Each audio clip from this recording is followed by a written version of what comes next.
He missed our daughter's 6th birthday party for a business trip that never happened. He was 40 minutes away in a hotel room, staring at trading charts, watching his savings vanish while she blew out candles alone.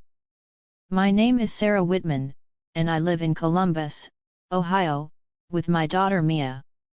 For 8 years I was married to a man named Derek, a mortgage loan officer who always seemed steady, reliable, the kind of guy neighbors trusted with their spare key. We met in college, got married young, and built a quiet life. He coached Mia's soccer team on weekends. He remembered my coffee order without asking. Our life wasn't flashy, but it felt solid. We had a modest house near Clintonville, a dog named Biscuit, and a routine that made sense. About a year ago, Derek started talking about investing. At first it seemed harmless, a hobby, something to do after Mia went to bed. He would mention stock terms at dinner, then crypto terms, then things I didn't understand at all. I noticed he was on his phone more, checking numbers, refreshing charts. When I asked about it, he laughed it off. "It's just a side project," he said. "Something to build a cushion for Mia's college fund." I believed him, because why wouldn't I? He had never given me a reason not to trust him. Mia's birthday was on a Saturday in March. We had planned it for weeks, a princess-themed party in our backyard, 12 of her classmates invited, a bounce house rented, a cake shaped like a castle. Derek told me 2 days before that he had a mandatory work trip to Cleveland, a client emergency that couldn't wait. I was frustrated, but I understood work sometimes intruded on life. I told Mia her daddy would call during the party. He never called. I texted him 3 times during the party. No response. Mia kept asking where he was, and I kept making excuses, telling her he was stuck in traffic, that he loved her more than anything. When she blew out her candles, she looked at the empty chair we'd left for him, and I saw something shift in her small face, a kind of understanding no 6-year-old should have to reach. That night, after the guests left and Mia was asleep, Derek finally texted back. "Sorry babe, meetings ran crazy long, driving back now." I asked how the client meeting went. He said it went fine, that he'd explain everything when he got home. Something in his tone felt off, rehearsed almost, like he was reading lines instead of living them. He came home around midnight smelling like hotel soap instead of highway coffee. I asked to see his hotel receipt for reimbursement purposes, just casually, not accusing him of anything. He hesitated. "I'll get it to you later," he said. That hesitation sat in my stomach like a stone. 3 days later, while he was in the shower, his phone buzzed on the nightstand. A notification appeared from a trading app. "Position liquidated, loss of $11,200. My hands started shaking. I opened the app, and inside I found months of trades, wins and losses, deposits pulled from our joint savings account without a single conversation with me. Then I found the hotel confirmation email. "Comfort Inn, Dublin, Ohio, 12 miles from our house." Checked in the morning of Mia's birthday. He hadn't been in Cleveland.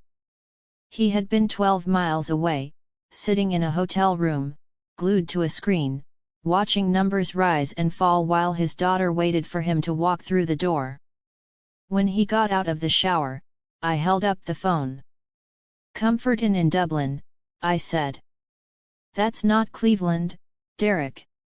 His face went pale. "Sarah, let me explain." "Explain what?" I said. "That you lied to me and to your daughter so you could gamble with our savings." He didn't answer right away, and that silence told me everything I needed to know.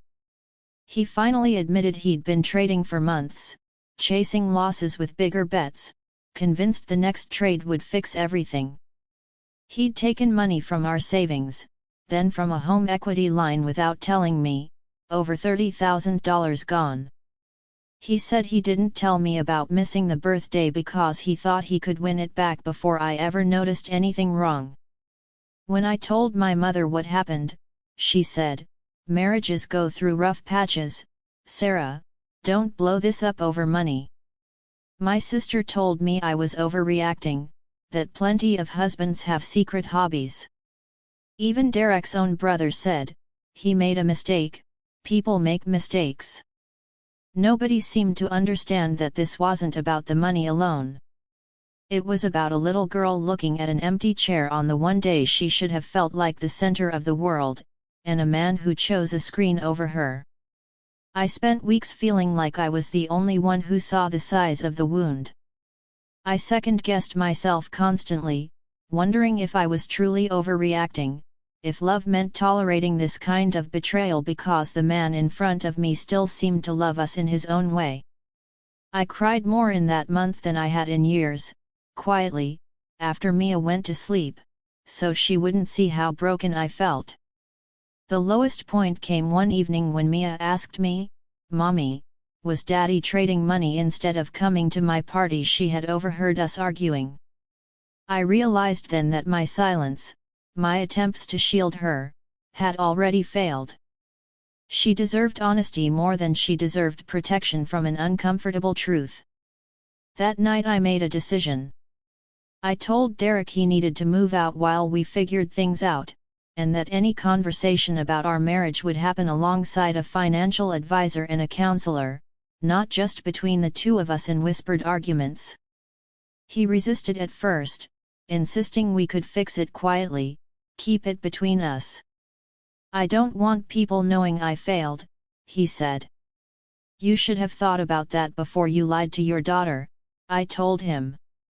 I filed for a legal separation 2 weeks later. It wasn't about revenge, though I won't pretend there wasn't some anger driving me. It was about drawing a line that said our home would never again be a place where a birthday could be traded away for a chart on a screen. Derek eventually got help, real help, therapy for the compulsive trading that had spiraled far past anything reasonable. We are not back together, and I'm not sure we ever will be, but he has shown up to every one of Mia's events since, sitting in the front row, phone left in the car. Last month, at Mia's school talent show, she looked out into the crowd, found both our faces, and waved with the biggest smile I'd seen in months. Some wounds don't fully close, they just teach you where to stand so they never open the same way twice. And watching my daughter smile that night, I understood that choosing myself, and choosing her, was never a mistake at all.